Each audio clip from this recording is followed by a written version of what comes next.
Di lembaran kelam sejarah Jepang, tersembunyi sebuah kota yang dihantui kutukan turun-temurun. Setiap 50 tahun sekali, iblis bangkit dari kegelapan untuk merasuki satu manusia terpilih, memaksanya membantai siapapun sesuai bisikan iblis.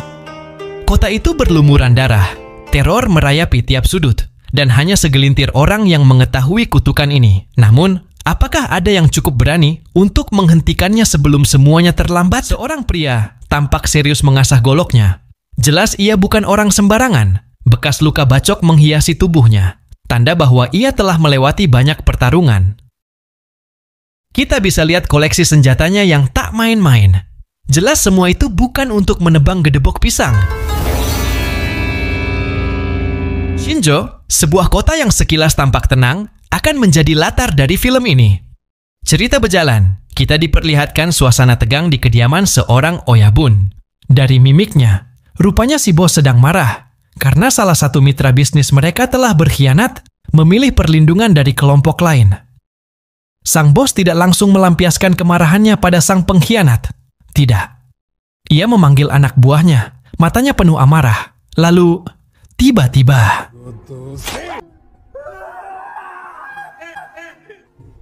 sementara itu di luar, rupanya sesosok tamu tak diundang masuk, menghabisi satu persatu anak buah oyabun.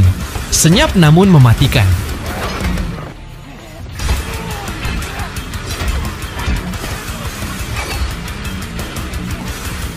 Begitu mereka sadar ada ancaman, si bos langsung diamankan, dikawal keluar dengan panik, menuju mobil dan segera pergi.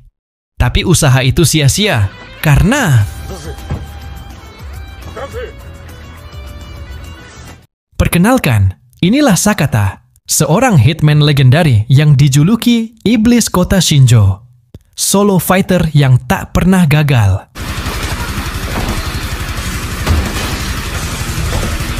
Setelah menumbangkan para kroco, kini Sakata menghadapi tangan kanan si bos. Namun skillnya masih kalah jauh dengan Sakata, hingga golok itu memakan tangan kanannya, hingga buntung. Kini giliran target utama. Si oyabun yang awalnya seenaknya menyobek mulut anak buahnya ini pun kini mengemis memohon ampun. Tapi pengampunan Sakata hanya berlaku dalam imajinasi bos ini saja. Karena tapi tanpa ia sadari masih ada satu anak buah tersisa. Ketika hendak menarik pelatuk, tembakan lain lebih cepat merobohkannya. Pria ini datang di waktu yang tepat. Panggil saja namanya Taro Sukentang. Dia adalah sahabat lama Sakata sekaligus agen perantara pekerjaannya selama ini. Ternyata misi tadi misi terakhir bagi Sakata. Ia sudah memutuskan untuk pensiun meninggalkan dunia bayangan demi keluarga kecilnya. Setibanya di rumah, ia disambut putrinya yang berlari memeluknya erat, diikuti istrinya. Kehangatan seperti ini adalah sesuatu yang sudah lama ia rindukan. Hidup baru, jauh dari darah dan kekerasan.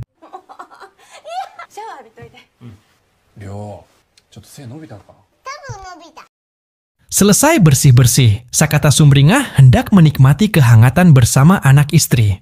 Akan tetapi, rasa itu berubah menjadi getir ketika tiba-tiba ada beberapa pria bertopeng seram yang menyatroni rumahnya. Meski sempat melakukan perlawanan, Sakata benar-benar tidak berdaya ketika keluarganya ikut dilibatkan. Kelompok misterius yang menyebut diri mereka sebagai Kimen Gumi muncul dengan para anggotanya mengenakan topeng oni khas Jepang, menggambarkan makhluk iblis dari cerita rakyat. Sakata awalnya tidak tahu siapa mereka, hingga akhirnya mereka mengungkapkan diri sebagai petinggi Yakuza Jepang yang kini berencana menguasai semua lini bisnis di kota. Pemimpin mereka yang dipanggil Master mengucapkan terima kasih kepada Sakata karena telah membantu menghabisi geng mafia. Tetapi karena Sakata memutuskan berhenti, mereka pun memutuskan untuk membunuhnya, menganggapnya terlalu berbahaya.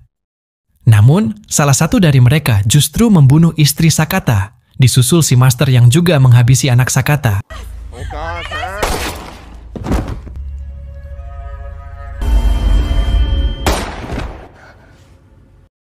Memicu amarah luar biasa dalam dirinya. Ia bersumpah akan membalas dendam dan menghabisi mereka semua.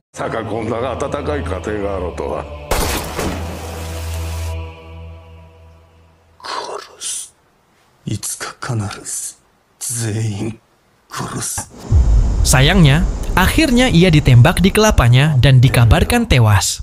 Berita nasional melaporkan bahwa Sakata membunuh keluarganya sebelum mengakhiri hidupnya sendiri. Sungguh fitnah yang keji.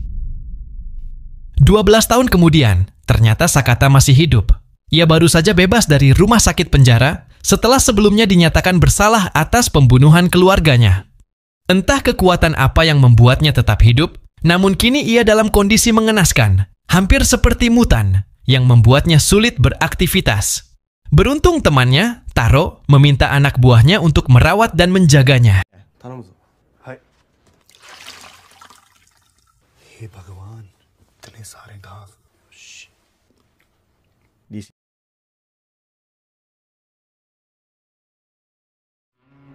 Lupakan sejenak Sakata. Sekarang sorotan tertuju pada konferensi pers sang wali kota Sunohara. Pria yang 12 tahun ini memimpin kota Shinjo jadi lebih rapi, nyaman, dan katanya makin makmur. Kali ini, dia sedang bangun resort mewah, lengkap dengan kasino, bioskop, karaoke, bahkan tempat ngaduk. Semua demi ekonomi kota, katanya.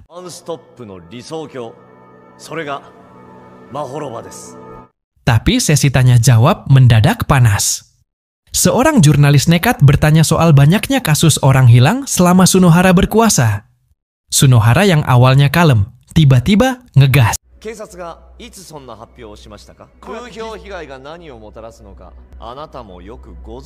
Ternyata, si jurnalis punya kartu truf, data dari mantan anggota Yakuza. Ia dibayar untuk membocorkan rahasia kelam Sunohara.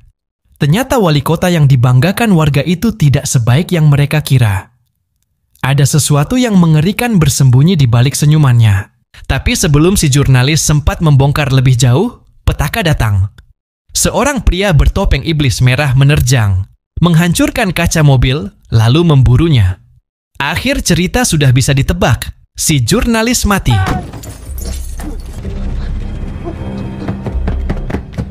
Tak lama, pria lain dengan topeng kakek tua muncul. Mantan Yakuza yang tadi memberikan data dipaksa berlutut, pistol dijejalkan ke mulutnya. Dor. Selesai. Semua saksi musnah, dan rahasia tetap terkunci rapat.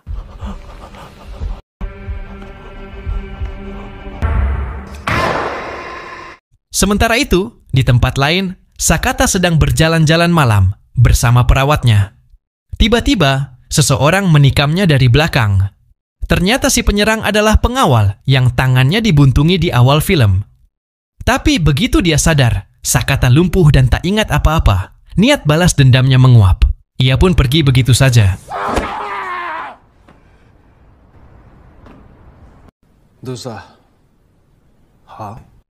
Sakata segera dilarikan ke rumah sakit, dijaga ketat 2 polisi.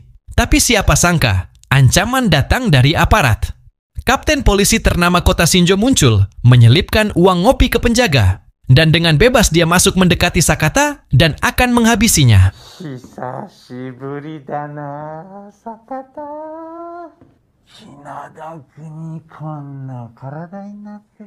Dan ternyata, kapten polisi ini adalah salah satu dari kelompok yang pernah menghabisi anak istri Sakata 12 tahun silam.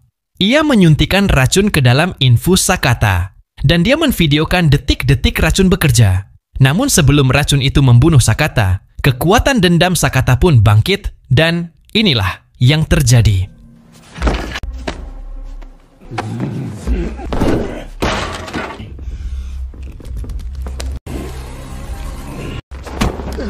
Sekonyong-konyong anak buah yang disuap tadi muncul. Kapten polisi sontak panik, tak mau identitasnya terbongkar. Tanpa ragu, kapten polisi ini menembak salah satu dari mereka.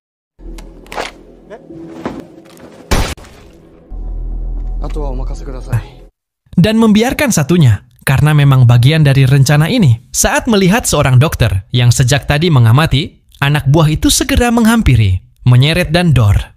Lagi-lagi mereka masih aman, tak ada saksi. Mari fokus ke Sakata lagi. Meski belum pulih, ia bertarung dengan sisa kekuatannya. Cukup untuk membuat musuh tak berdaya. Dengan keahliannya sebagai pembunuh legendaris, ia pun mampu menghabisi keduanya.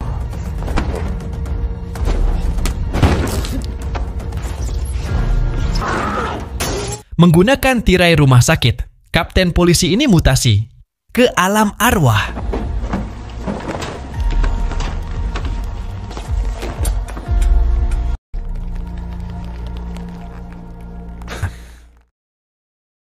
Beberapa waktu kemudian, Taro menjenguknya di rumah sakit. Seketika Taro kaget melihat Sakata berdiri tegak. Apalagi saat teringat tragedi kelam keluarganya, tubuh Sakata tiba-tiba terasa jos gandos lagi dan siap untuk membalas dendam. Adegan bergulir kita diperlihatkan sebuah pabrik narkoboy yang berkedok pabrik daur ulang sampah milik master yang dikelola oleh pria bertopeng iblis tanduk satu.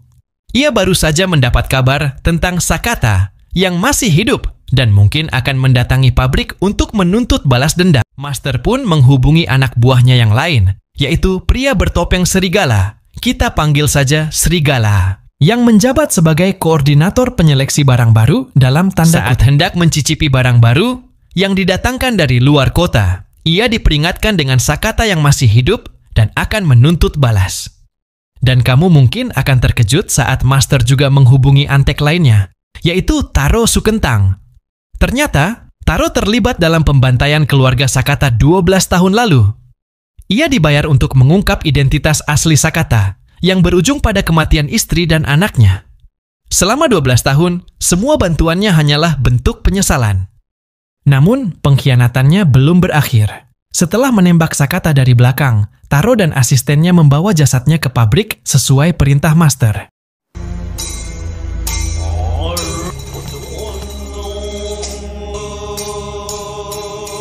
Setelah memastikan tubuh Sakata asli, mereka melemparkannya ke mesin konveyor untuk dihancurkan bersama sampah lainnya.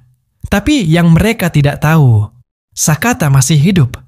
Semua ini ternyata bagian dari rencana Taro, yang di balik layar justru lebih setia kepada sahabat lamanya.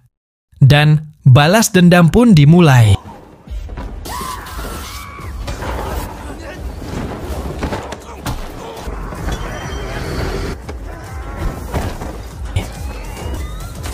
Mengetahui akal-akalan Taro, pengelola menyuruh penjaga menyingkirkan Taro dan asistennya.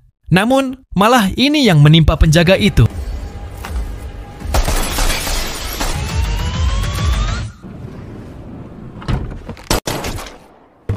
Selesai menghabisi semua penjaga, Sakata langsung memburu si pengelola. Namun, ternyata ia sudah berada di luar sambil memegang pemicu ledakan. Dan inilah yang terjadi.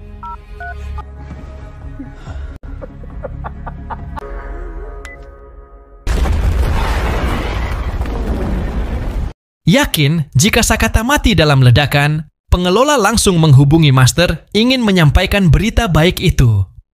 Namun, seperti punya nyawa 1000 Sakata selamat dari ledakan berlindung dengan selimut tebal. Tanpa pengelola sadari, tiba-tiba sebuah mobil melaju dengan cepat dan menabraknya. Ternyata itu Taro yang ingin membantu untuk kedua kalinya. Karena dihantui rasa penyesalan bertahun-tahun, Taro pun di detik ini mengakui semuanya. Kalau dirinya lah yang memberitahu jika Sakata punya keluarga, sekaligus lokasi Sakata dan anak istrinya. Kini, Taro pun pasrah, menerima apapun yang ingin Sakata lakukan padanya. Dan akhirnya,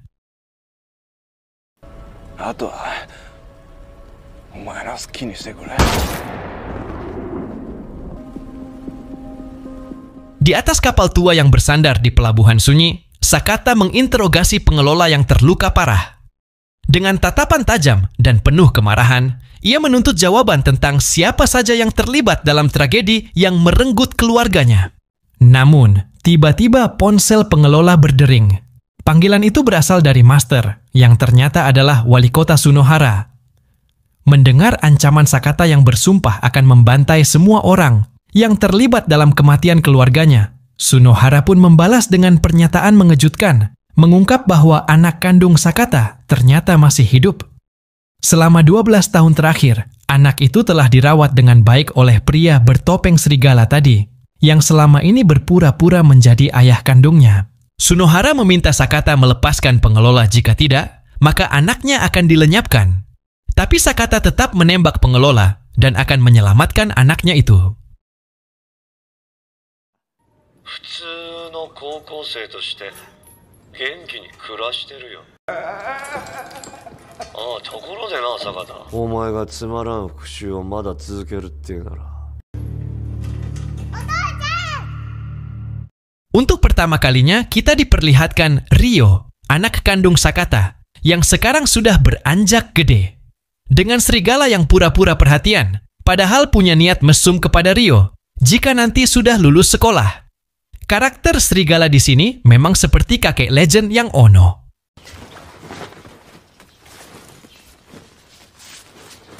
Ryo, kiyotsukete na. Hai.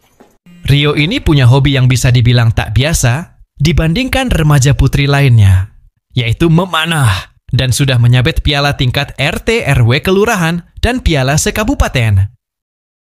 Kembali ke Sakata yang sedang mendatangi kenalan lamanya, sebut saja Kitagawa Kenji, untuk bertanya alamat serigala sekarang.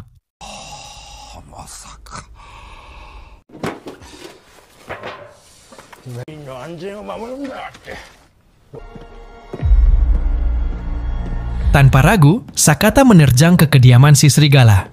Matanya membelalak saat menemukan deretan foto putri tercintanya, dari kecil hingga dewasa. Amarahnya meledak tepat saat si serigala muncul. Tanpa memberi kesempatan, Sakata langsung menerjang. Tinjunya menghantam tanpa ampun, hingga akhirnya.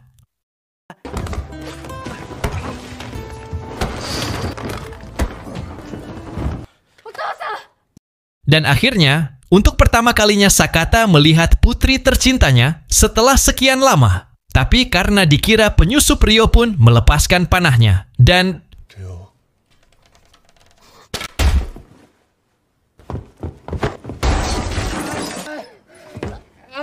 Tapi mendadak, anak buah Master muncul, si topeng iblis merah. Tanpa basa-basi, ia menculik Ryo untuk dijadikan sandera. Sementara itu, Sakata menerima telepon langsung dari Master yang mengundangnya ke resor mewahnya yang baru dibangun untuk menyelesaikan dan menuntaskan semuanya secara langsung.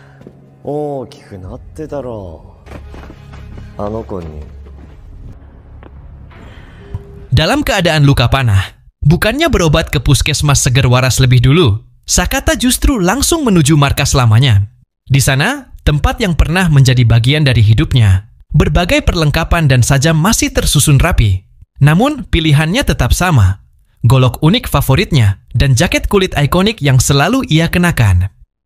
Setibanya di lokasi, Sakata menyusun rencana. Dengan mobil kosong sebagai umpan, ia berhasil mengelabuhi para penjaga di luar. Sedangkan ia masuk lewat pintu lain, membuka jalan bagi aksi yang sesungguhnya. Dan pertarungan pun dimulai.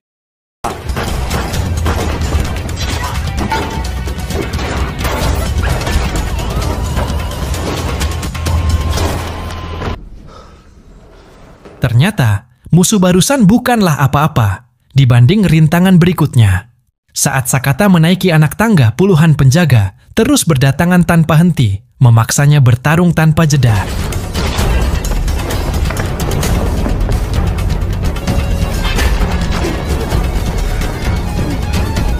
Si serigala yang diperintahkan langsung oleh Master untuk menghadapinya. Namun, pertarungan itu berlangsung singkat. Pada dasarnya, si serigala cuma pria yang otaknya dipenuhi partikel-partikel yang sama dengan kakek Sugiono. Maka dari itu, dengan cepat serigala pun tumbang di tangan Sakata.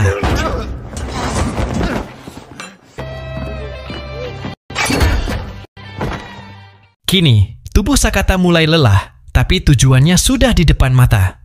Dengan langkah mantap, ia menuju lift yang akan membawanya langsung ke lantai paling atas. Tapi di tengah langkahnya, lagi dan lagi, ia dihadang oleh... Setelah menyingkirkan ratusan penjaga sendirian, Sakata dengan tergopoh-gopoh menuju ke tempat Ryo berada. Akan tetapi...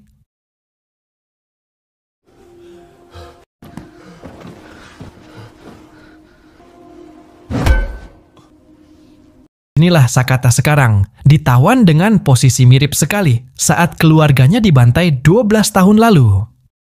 Sambil mengancam akan mencelakai Ryo, sang master, alias wali kota Shinjo, mulai mengungkap tujuan sebenarnya. Niatnya menurutnya adalah mulia, menjadikan kota Shinjo sebagai kota teladan, bersih dari premanisme, bebas dari miras oplosan, aman dari perusahaan yang mengoplos BBM Pertalite menjadi Pertamax, serta terbebas dari segala bentuk kejahatan birokrasi lainnya. Namun, metode yang ia gunakan sangat kejam. Tanpa ragu, ia menyingkirkan pejabat daerah yang terbukti korup, seolah-olah mereka menghilang tanpa jejak.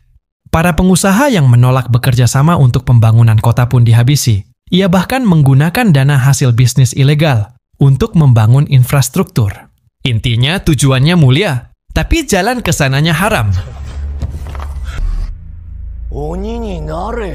Sesuai dengan legenda yang disebutkan di awal film, setiap 50 tahun sekali, iblis dikatakan datang ke kota Shinjo untuk menciptakan kekacauan besar. Sang master yakin bahwa iblis itu kini telah merasuki Sakata, sosok yang dikenal sebagai petarung legendaris.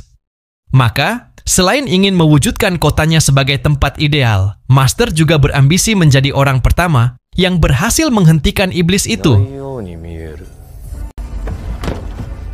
Puas mengutarakan visinya, Master menghunus pedangnya, siap menghabisi Ryo. Namun, tiba-tiba, dor! Tembakan membabi buta menggema di ruangan. Muncullah si Kenji, dan di momen inilah akhirnya Ryo ingat kejadian dulu, sekaligus ingat Sakata lah ayah kandungnya.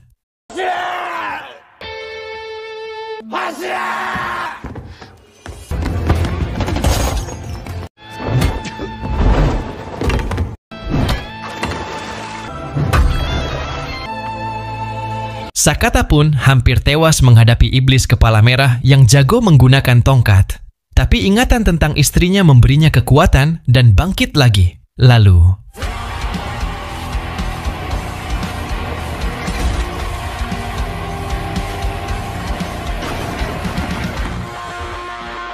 ketika iblis kepala merah sekarat, Sunohara pun membuka topengnya. Ternyata dia adalah saudara kembar Sunohara. Namun ia memiliki muka dengan separuh bekas luka bakar.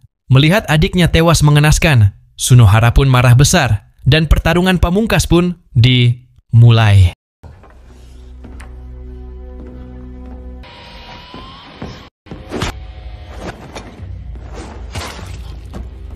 Sunohara yang jago menggunakan katana berhasil membuntungi tangan kiri Sakata.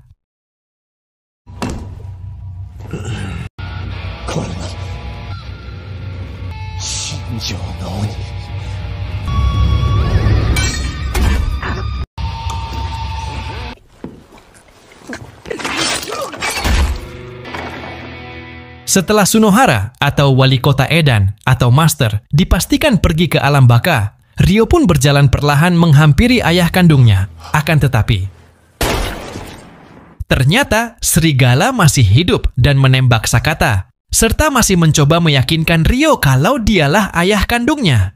Tapi Ryo yang sudah ingat semua pun menghindari serigala. Dan tiba-tiba, dari belakang golok Sakata menebas serigala dan dapat dipastikan dia tewas kali ini. Lalu, momen emosional pun terjadi. Akhirnya Sakata bisa memeluk putri kandungnya itu setelah sekian lama terpisah. Sakata pun meminta maaf karena tak ada saat Ryo tumbuh remaja. Dan akhirnya, Sakata pun menghembuskan nafas terakhirnya di pelukan Ryo putri kandungnya.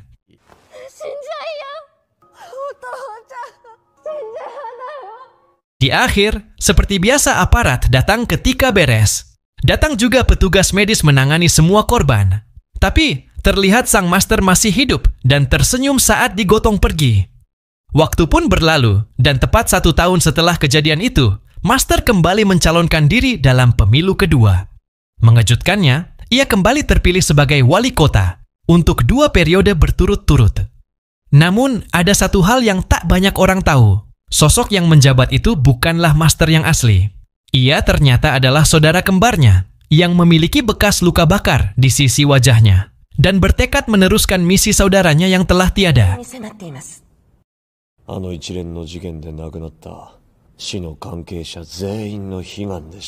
Seperti kebiasaan sang master, sosok yang kini dijuluki Iblis Merah pun rutin mengunjungi kuil untuk melakukan ritual. Namun, kali ini ada sesuatu yang berbeda. Tanpa ia duga, Ryo muncul di hadapannya.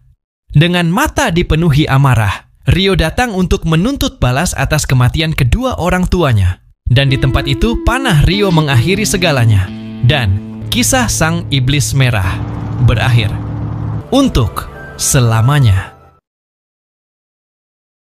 Demon City 2025, pesan yang bisa diambil bahwa keadilan dan ambisi seringkali berjalan di garis yang tipis antara kepahlawanan dan kehancuran. Kota yang diimpikan sebagai utopia bebas dari kejahatan justru dibangun di atas fondasi kekerasan dan pengorbanan yang merenggut banyak nyawa. Dalam dunia yang korup, mereka yang berjuang untuk perubahan bisa saja menjadi monster yang mereka lawan. Legenda iblis yang datang setiap 50 tahun menjadi metafora bahwa kegelapan bukanlah sesuatu yang bisa dihapus, hanya diwarisi oleh sosok baru yang terjerat dendam dan kekuasaan. Pada akhirnya, tak ada pahlawan sejati, hanya mereka yang berani menghadapi bayangannya sendiri dan memilih apakah akan menjadi cahaya atau tenggelam dalam kegelapan. Keadilan sejati bukan soal kekuatan, melainkan keberanian untuk memutus siklus kehancuran yang terus berulang.